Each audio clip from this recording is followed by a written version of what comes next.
Módulo prático, corpo, espaço e tempo. Agora nós vamos entrar especificamente nos parâmetros do movimento. Nós vamos começar com o parâmetro do espaço. É muito importante, então, que você leve em consideração o espaço onde você vai contar a sua história. É legal, assim, dependendo de onde você for contar a história, é muito interessante você fazer uma visita antes para entender qual é esse espaço que você vai ocupar, o espaço em que a plateia vai estar, para você poder, inclusive, projetar a sua voz da melhor forma possível e também projetar a sua movimentação da melhor forma possível. Então, dentro do parâmetro do espaço, a gente tem alguns conceitos básicos. O nosso espaço a gente vai ocupar. A gente pode ocupar os planos alto, que seria em pé, o plano médio, que seria sentado, agachado, nos quatro apoios, e o plano baixo, que é deitado. Nós também temos as diferentes possibilidades de movimentação nesse espaço. A nossa movimentação pode ser focada ou ela pode ser multifocada, e é claro que a gente pode ir variando. E também tem a possibilidade de movimentação que é expandida e retraída. Agora, o legal é fazer a combinação desses diversos conceitos, diversas possibilidades de movimentação dentro desse espaço.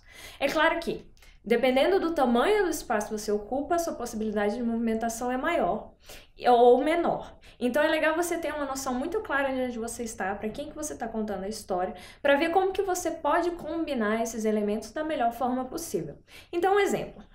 Eu tenho um espaço, eu tenho aqui esse meu espaço que eu estou contando para vocês nesse vídeo. Ele é um espaço pequeno, eu não tenho a possibilidade, por exemplo, de ir no plano médio, nem ir muito menos para um plano baixo. A minha movimentação ela tem que ser no plano alto. Agora, a minha movimentação ela pode ser expandida, mas a minha expansão também é limitada. Se eu expandir demais, eu saio do quadro. Então eu tenho uma movimentação expandida relativamente limitada e mais retraída. E além disso, a minha movimentação ela pode ser focada e multifocada, e isso não interfere nesse espaço que eu estou ocupando. Então é legal você pensar nisso quando você for contar a sua história. É claro que a história também tem um espaço emocional, espaço emotivo da sua história. Então, como que você vai projetar esse conteúdo da sua história através dessa movimentação? E aí, da mesma coisa, pensa direitinho como você vai organizar os planos, a ocupação dos planos espaciais, se ele vai ser expandido ou retraído, e se ele vai ser focado ou multifocado, e como que você vai combinar essas possibilidades e variá-las ao longo da sua história. E aí, isso tem a ver exatamente com o estudo do conteúdo da sua história, o que ela quer contar, as diferentes emoções, diferentes personagens. Mas é muito importante, então, pensar nesses conceitos básicos para você conseguir ter mais consciência na organização espacial. Em relação ao tempo, é preciso levar em consideração alguns aspectos. Primeiro, quanto tempo que você tem para contar a sua história? Qual é o tempo da história que está sendo contada? Se é, por exemplo, sobre uma vida inteira, se é, por exemplo, sobre só uma tarde, uma manhã, enfim.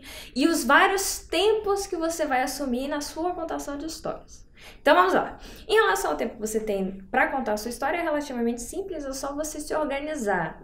Quanto mais tempo você tem, é interessante você contar mais histórias, que em geral as histórias tendem a ser curtinhas. As histórias mais longas duram mais ou menos 15 minutos, então é legal você preparar algumas histórias para você conseguir tomar todo aquele tempo.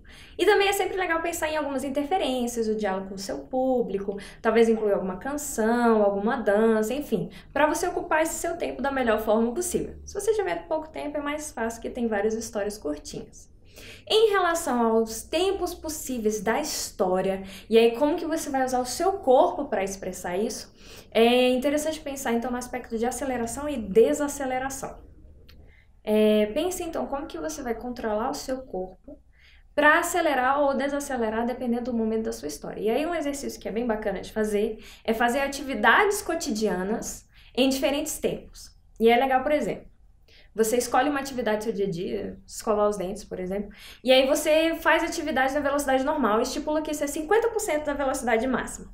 E aí você aos poucos vai acelerando, então vai 60%, 70% até chegar no 100% e ver como que o seu corpo reage nessa aceleração do seu movimento. Mesma coisa para desacelerar, começa com 50% e vai decrescendo até chegar no 1% da velocidade da sua ação. E aí então você vai entender como que o seu corpo se organiza para você incluir esse tempo específico corporal na sua história da melhor forma possível. E aí, então, levando em consideração o conteúdo da sua história. Vamos supor que você tenha algum momento de um assombro, né, ou de um susto. Aquela história que eu conto, que eu uso como exemplo da bruxa, ela chega bem devagarzinho para raptar os meninos. Então, o legal é transformar isso no seu corpo, né? Então, a bruxa ela vai chegando devagar e a movimentação vai aos poucos desacelerando e desacelerando e desacelerando, até que vrá, uma ação rápida. Então, é legal você ter também esses contrastes temporais para ajudar a contar a sua história. Então, a dica que eu dou, experimente essas diferentes ações e nos diferentes planos, inclusive, dependendo de como que você vai contar a sua história. Então, ações no plano alto, ações no plano médio, ações no plano baixo, para ver como que o seu corpo se organiza para você conseguir experimentar e contar esses tempos da melhor forma possível. É claro que tudo para contribuir para o conteúdo da sua história e você ter uma melhor relação com o seu público. Eu espero que você esteja gostando e acompanhando essas movimentações práticas. Continue que a gente ainda vai terminar, ainda vou dar exercícios para vocês. Então, dá o seu like, compartilha e se inscreve no canal. Eu sou Clarissa Portugal, contadora de histórias.